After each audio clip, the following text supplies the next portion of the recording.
Imagine करो, हिमालय की बर्फीली पहाड़ियां, एक ऐसी जगह जहां दूर दूर तक सिर्फ सन्नाटा है, और वहां 16,000 फीट की डेंजरस हाइट पर एक छोटी सी लेक है। आज हम जिस टॉपिक पर बात करने वाले हैं ना, वो एक ऐसी खोज है जिसने पूरी दुनिया के साइंटिस्ट का दिमाग हिलाकर रख दिया। 16,000 फीट। सोचिए इस बात को। इस एक्सट्रीम हाइट पर जहां आम तौर पर किसी का जिंदा रहना ऑलमोस्ट नामुमकिन है, वहां ये लेक छुपी हुई है। मौसम यहां किसी भी वक्त जानलेवा हो सकता है। लेकिन कहानी तब शुरू होती है जब मौसम बदलता है। जैसे ही थोड़ी बर्फ पिघलती है ना, पानी के अंदर से अचानक दिखने लगती हैं हंड्रेड्स ऑफ ह्यूमन स्केलेटन्स, सैकड़ों इंसानी कंकाल। एक शांत सी दिखने वाली झील अचानक एक मैसिव ग्रेवयार्ड में बदल जाती है। लिटरली गूज़बम्स आ जाते हैं ये सोचकर। और ध्यान देने वाली बात यह है कि ये सिर्फ खाली हड्डियां नहीं है। इनमें से कई स्कल्स पर डीप क्रैक्स मिले, ऐसे निशान जैसे किसी ने बहुत जोर से किसी भारी चीज से अटैक किया हो। ये क्लियर एविडेंस था कि इनके आखिरी पल कितने वायलेंट और टेरिफाइंग रहे होंगे। तो सबसे पहला और बड़ा सवाल ये उठता है कि आखिर ये लोग थे कौन? क्या ये कोई लोकल्स थे या रास्ता भटके हुए ट्रेडर्स का कोई बड़ा ग्रुप था? और उससे भी बड़ा सवाल, एक साथ यहां मरे कैसे? देखिए, एक दो लोग होते तो समझ आता कि चलो कोई एक्सीडेंट हो गया होगा, लेकिन सैकड़ों लोगों का एक ही वक्त पर बिल्कुल एक ही जगह पर मरना, ये कोई मामूली इत्तेफाक तो नहीं हो सकता ना। और सबसे शॉकिंग बात, जिसका जवाब हर कोई जानना चाहता है, इतनी डेंजरस और रिमोट जगह पर इतने सारे स्केलेटन एक साथ आए ही कैसे? बिना किसी प्रॉपर रास्ते के इनका इस 16,000 फुट के डेथ ट्रैप पर आने का आखिर मकसद क्या था? अब जहां रहस्य होता है वहां कहानियां तो बनती ही हैं। कुछ लोग बोलते हैं कि यह किसी कर्स यानी श्राप का नतीजा है, कुछ तो एलियंस तक की बात करते हैं, और कई लोग इसे इंडिया का बिगेस्ट अनसॉल्व्ड मिस्ट्री मानते हैं। लेकिन आज हम इन मिथ्स पर नहीं जाएंगे। हम स्ट्रिक्टली साइंटिफिक एविडेंस और हिस्टोरिकल फैक्ट्स के बेसिस पर समझेंगे रूपकुंड लेक का आखिर असली सच क्या है। तो शुरुआत करते हैं इस स्केलेटन लेक की डिस्कवरी से।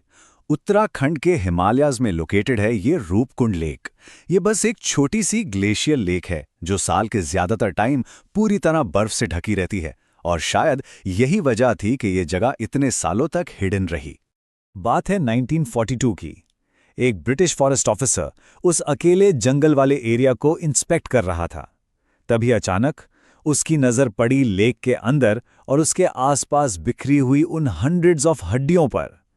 एक नॉर्मल सा फॉरेस्ट इंस्पेक्शन पल भर में एक भयानक डिस्कवरी बन गया। अब उस टाइम बैकग्राउंड में चल रहा था वर्ल्ड वॉर 2। तो पहले ब्रिटिश गवर्नमेंट को तुरंत लगा कि यार ये तो जापानीज सोल्जर्स हो सकते हैं। उन्हें डर था कि कहीं जापानीज आर्मी हिमालयाज के इस एक्सट्रीम रास्ते से इंडिया एंटर करने की सीक्रेट प्लानिंग तो नहीं कर रही थी। उन्हें लगा कि दुश्मन की एक पूरी बटालियन इस बर्फीले तूफान में फंसकर मर गई है। पर उनका ये मिलिट्री वाला डर ज्यादा लंबा नहीं चला। जब इन कंकाइलों की ठीक से फोरेंसिक इन्वेस्टिगेशन हुई तो एक बिल्कुल ही शॉकिंग सच सामने आया। पता चला इन कंकालों का आधुनिक युद्ध या वर्ल्ड वॉर से दूर दूर तक कोई लेना देना नहीं है। दरअसल पता ये चला कि ये स्केलेटन्स हंड्रेड्स ऑफ साल पुराने हैं, और बस यहीं से शुरू हुआ इंडिया के सबसे मिस्टीरियस हिस्टोरिकल इन्वेस्टिगेशंस में से एक। आखिर सदियों पहले एक पूरी आबादी इस ठंड में कर क्या रही थी, और उनके साथ आखिर ऐसा क्या हुआ जिसने उन सबको एक ही पल में मौत की नींद सुला दिया? रूपकुंड ये बिल्कुल भी कोई आम टूरिस्ट स्पॉट नहीं है। हिमालय की ऊंचाइयों में छुपी एक ऐसी झील जिसका माहौल बाहर से जितना शांत लगता है ना, उतना ही अंदर से डरावना और चिलिंग है। आज हम मिलकर उन रहस्यों की परतें खोलेंगे जो सदियों से वहां बर्फ में ठिठुरे हुए थे। दरअसल यहां पहुंचने के लिए ना एक इंतहाई डेंजरस ट्रैकिंग रूट पर चलना पड़ता है। हवा में ऑक्सीजन लेवल एकदम कम, टेम्परेचर लिटरली फ्रीजिंग, और वेदर कब अचानक से बदल जाए इसकी कोई गारंटी नहीं। आज के आधुनिक जमाने में बेस्ट गियर्स होने के बावजूद एक्सपीरियंस ट्रैकर्स को इन हालातों में सर्वाइव करने में बहुत दिक्कत होती है। तो सोचने वाली बात यह है, सैकड़ों साल पहले लोग आखिर इस भयानक और हॉस्टाइल जगह पर आए क्यों होंगे? और चलिए एक पल के लिए मान लेते हैं कि बिना किसी मॉडर्न इक्विपमेंट के किसी तरह वो लोग वहां तक पहुंच भी गए, तो आखिर वो सब एक साथ मरे कैसे? ये सवाल किसी के भी दिमाग को हिला देने के लिए काफी है।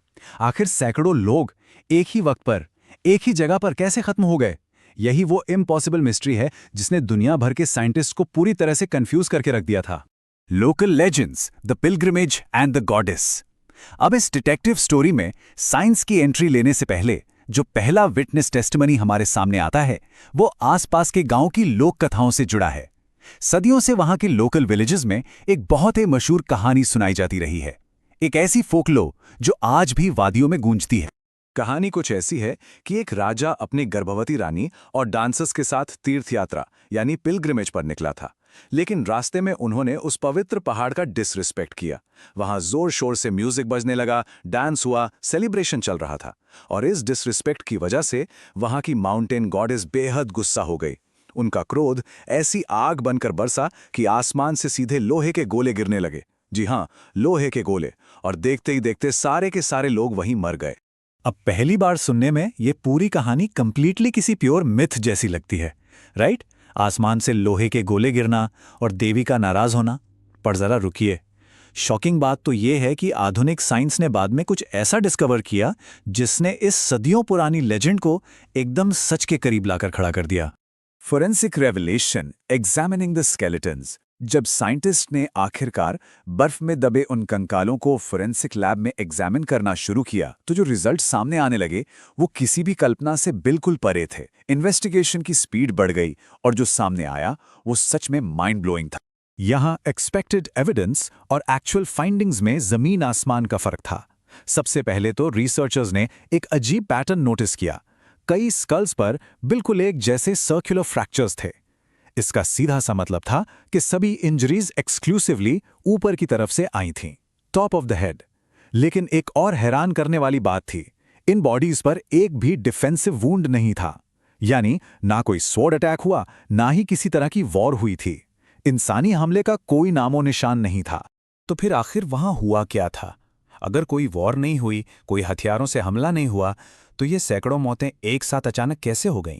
बहुत सारी कैलकुलेशंस और डीप एनालिसिस के बाद साइंटिस्ट एक शॉकिंग निष्कर्ष पर पहुंचे। उनका मानना था कि ये सारी चोटें किसी बेहद हार्ड, ठोस चीज की वजह से लगी थीं, जो ठीक आसमान से सीधे उनके सरों पर गिरीं। जी हां, और यहां आकर वो शॉकिंग साइंटिफिक थ्योरी उभर कर सामने आई जो एग्जैक्टली उस पुरानी रहस्यमयी कहानी से हूबहू मैच कर रही थी। The truth hidden in the legend. ये सच में सोचने वाली बात है। सदियों से लोकल गांव वालों की जिस कहानी को दुनिया भर के लोग सिर्फ एक चमत्कार या फोकलोर समझते थे, दरअसल उस एक कहानी के अंदर बिल्कुल रॉ, सटीक फोरेंसिक ट्रूथ छिपा हुआ था। आसमान से गिरने वाले वो देवी के लोहे के गोले और कुछ नहीं बल्कि बड़े जानलेवा ओले थे, जायंट हेलस्टोन्स। एक ऐसी कहानी जहां लोक कथा और आधुनिक विज्ञान का इतना परफेक्ट और अद्भुत संगम होता है, ये बिल्कुल हैरान कर देने वाला है। क्या ऐसी और भी पुरानी कहानियां हो सकती हैं हमारी इस दुनिया में जिनमें इसी तरह का कोई बड़ा वैज्ञानिक सच दबे पांव सामने आने का इंतजार कर रहा हो? बिल्कुल हो सकती हैं। ओके, चलिए सीधे इस मुद्दे पर आते हैं। हिमालय की उन ठंडी, बर्फीली और डार्क वादियों में एक ऐसा रहस्य छिपा है ना, जिसने सालों से दुनिया भर के साइंटिस्ट का दिमाग खराब करके रखा है। हम बात कर रहे हैं रूपकुंड लेक के उन मिस्टीरियस स्केलेटन्स की। आज के इस डीप डाइव एनालिसिस में हम डेटा और लेटेस्ट फैक्ट्स के जरिए उस खौफनाक सच्चाई को डिकोड करेंगे। आखिर इतनी ऊंचाई पर इतने सारे लोगों की एक साथ मौत कैसे हो गई? ये कोई नॉर्मल कहानी नहीं है। ये एक ऐसी चिलिंग मिस्ट्री है जो वक्त के साथ साथ और भी ज्यादा डार्क होती गई। तो आखिर रूपकुंड लेक के इन कंकालों के पीछे का असली सच है क्या? जरा इस सीन को अपने दिमाग में इमेजिन कीजिए। एक बिल्कुल खुला माउंटेन एरिया है, चारों तरफ सिर्फ और सिर्फ बर्फ और पत्थर, बचने या छिपने की एक भी जगह नहीं है। ऐसी जगह पर अगर नेचर का सबसे ब्रूटल रूप सामने आ जाए तो क्या होगा? वहीं पर बिल्कुल ट्रैप्ड। इसी खौफनाक और टेरिफाइंग सिचुएशन ने साइंटिस्ट को उस वजह की तलाश करने पर मजबूर किया जिसने एक ही झटके में अचानक इतने सारे लोगों की जान ले ली। और ये ब्रिलियंटली इलस्ट्रेट करता है कि वहां दरअसल हुआ क्या था। साइंटिस्ट के अकॉर्डिंग 100 साल पहले यहाँ एक मैसिव हेलस्टॉर्म आया होगा। लेकिन ध्यान दीजिए, ये कोई नॉर्मल हेलस्टॉर्म नहीं था जिसमें इंसान छाता खोल ले या पेड़ के नीचे खड़ा हो जाए। नहीं, यहाँ बात हो रही है क्रिकेट बॉल के साइज वाले जायंट हेलस्टोन्स की। आसमान से बर्फ के बड़े बड़े गोले फुल स्पीड में सीधे नीचे गिर रहे थे। एक ऐसी जगह जहां कोई छत नहीं है, वहां इन आइस जायंट्स का गिरना लिटरली किसी के लिए भी मौत की गारंटी था। इस ब्रूटल थ्योरी का सबसे सॉलिड प्रूफ खुद इन कंकालों पर लिखा हुआ है। फोरेंसिक एविडेंस जब सामने आए ना, तो वो सच में रोंगटे खड़े कर देने वाले थे। जब ये जायंट आइस बॉल्स गिरे तो सीधे सर पर इम्पैक्ट हुआ, एक डायरेक्ट स्कल इम्पैक्ट। कंकालों की खोपड़ियों पर जो स्पेसिफिक फ्रैक्चर्स मिले हैं वो एग्जैक्टली इस वायलेंस से मैच करते हैं। उन फ्रैक्चर्स को देखकर ही समझ आता है कि किसी को भी संभालने का या वहां से भागने का 1 सेकंड भी नहीं मिला होगा। एक ही पल में सब कुछ खत्म। अब थोड़ा यहाँ पॉज लेते हैं। इस डिजास्टर का सबसे फैसिनेटिंग हिस्सा ये है कि साइंस के आने से बहुत पहले ही वहाँ की लोकल लेजेंड्स में ये सच्चाई एकदम सेफ थी। जेनरेशन आफ्टर जेनरेशन लोग एक कहानी सुनाते थे, आसमान से लोहे के गोले गिरने की कहानी।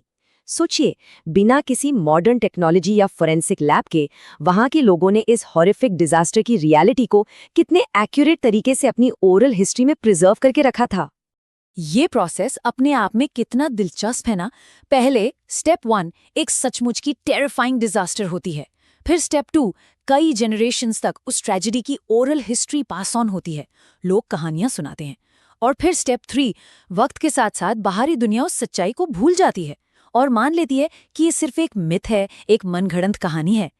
एक माइंड ब्लोइंग बात यह है कि जिसे दुनिया ने सालों तक एक झूठी कहानी समझा, साइंस ने साबित कर दिया कि वो एक ब्रूटल हिस्टोरिकल रियलिटी थी। लेकिन स्टोरी यहीं खत्म नहीं होती। जब लगने लगा था कि चलो अब तो सारी मिस्ट्री सॉल्व हो गई, तभी 2019 में एक मैसिव प्लॉट ट्विस्ट आया। साइंटिस्ट ने डीएनए एनालिसिस कंडक्ट किया और जो रिजल्ट्स आए ना, उन्होंने इस हेलस्टोन ओनली वाली एस्टैब्लिश्ड थ्योरी को पूरी तरह से शैटर कर दिया। इस डीएनए टेस्टिंग शॉक ने पूरी मिस्ट्री को इतना कॉम्प्लिकेटेड बना दिया कि लगने लगा हम तो इस कहानी का सिर्फ एक छोटा सा हिस्सा ही जानते थे, असली सच तो कुछ और ही था। अब इस स्लाइड के बारे में जो सच में बहुत इंटरेस्टिंग बात है वो ये है कि जेनेटिक डेटा ने क्या नया रिवील किया। पता चला कि वहां मिले सारे स्केलेटन्स किसी एक ही ग्रुप के नहीं थे। कुछ स्केलेटन्स तो एक्सपेक्टेडली साउथ एशियन ओरिजिन के थे, लेकिन और ये सच में शॉकिंग है, कुछ स्केलेटन्स ऐसे थे जिन्हें मेडिटेरेनियन एंसेस्ट्री का पाया गया, मतलब जेनेटिकली वो लोग ग्रीस या उसके आसपास के इलाकों से थे। अब एक बड़ा सवाल दिमाग में घूमता है कि 100 साल पहले आखिर मेडिटेरेनियन लोग हिमालय की इतनी डेंजरस लेक तक कर क्या रहे थे। और अगर ओरिजिन का ट्विस्ट ही आपको काफी लग रहा था, तो जरा इस टाइमलाइन को देखिए। ये सारे लोग एक ही वक्त पर नहीं मरे थे। टाइमलाइन के 2 एक्सट्रीम पॉइंट्स मिले। कुछ स्केलेटन्स लगभग 800 एडी के आसपास के हैं और कुछ सिर्फ 200 साल पुराने हैं। इस मैसिव टाइम गैप का सीधा सा मतलब है कि ये कोई एक फ्रीक वेदर इवेंट नहीं था। रूपकुंड लेक में सेंचुरीज अपार्ट एग्जैक्टली एक जैसे मल्टीपल इंसिडेंट्स हुए होंगे। अलग अलग सदियों में लोग वहां गए और सेम खौफनाक डिजास्टर का शिकार हुए। हिस्ट्री ने खुद को रिपीट किया था। तो हम वापस उसी हैरान कर देने वाले सवाल पर आ खड़े होते हैं। मेडिटेरेनियन ट्रैवलर्स आखिर हिमालय की एक डेडली और आइसोलेटेड लेक पर क्या ढूंढ रहे थे, और हिस्ट्री ने सदियों बाद खुद को एग्जैक्टली वैसे ही कैसे रिपीट किया। एक मिस्ट्री तो डेफिनेटली सॉल्व हुई कि उनकी मौत कैसे हुई, लेकिन इसने एक दूसरी और भी ज्यादा डार्क हिस्टोरिकल पजल शुरू कर दी है। सच में ये सोचना ही अपने आप में चिलिंग है कि उन जायंट आइस बॉल्स और इन बर्फीली वादियों के नीचे अभी और कितने सीक्रेट्स दबे होंगे जो हमारी खोज का वेट कर रहे हैं। हिमालय की ऊंचाइयों में एक ऐसी जगह है जो बाहर से देखने में जितनी शांत और खूबसूरत लगती है, असल में उतनी ही डरावनी और रहस्यमयी है। रूपकुंड ये कोई आम झील नहीं है, ये एक फ्रोजन मिस्ट्री है, एक ऐसा जमा हुआ रहस्य जो दशकों से दुनिया भर के लोगों के दिमाग के पर्दे हिला रहा है। आज इस एक्सप्लेनर में हम इन्हीं बिखरे हुए फैक्ट्स को जोड़ेंगे और समझने की कोशिश करेंगे कि इन बर्फीली वादियों में आखिर हुआ क्या था। सबसे पहला और सबसे शॉकिंग सवाल, आखिर विदेशी लोग इस दुर्गम खतरनाक जगह तक पहुंचे कैसे? ये एक ऐसी पहेली है जिसका एग्जैक्ट आंसर आज की डेट में दुनिया के बड़े बड़े साइंटिस्ट्स के पास भी नहीं है। इतनी एक्सट्रीम आबोहवा जहां सांस लेना मुश्किल है, वहां इन लोगों का मिलना वाकई रोंगटे खड़े कर देता है। लेकिन हां, भले ही सॉलिड प्रूफ ना हो, हमारे पास इस बारे में कुछ बहुत इंटरेस्टिंग थ्योरीज जरूर हैं। पिलग्रिम्स, एक्सप्लोरर्स और travellers, okay, let's dive into this और इन फ्रैगमेंटेड क्लूज और हिस्ट्री की कड़ियों को जोड़कर देखते हैं कि आखिर ये लोग थे कौन। सोर्स मटेरियल को अगर ध्यान से देखा जाए तो 3 मेन थियरीज निकलकर सामने आती हैं। पहली, हो सकता है कि ये लोग किसी पिलग्रिमेज ग्रुप का हिस्सा रहे हों जो किसी तीर्थ यात्रा पर निकले थे। दूसरा ऑप्शन ये है कि ये ब्रेव एक्सप्लोरर्स हो सकते हैं जो अनजाने रास्तों को मैप करने निकले थे।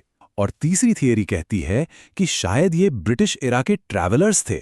अब देखिए, हम यहाँ किसी एक थियरी को फाइनल नहीं बोल सकते, इनमें से कोई भी बात सच हो सकती है और हमें बिल्कुल न्यूट्रल होकर हर पॉसिबिलिटी को कंसिडर करना चाहिए।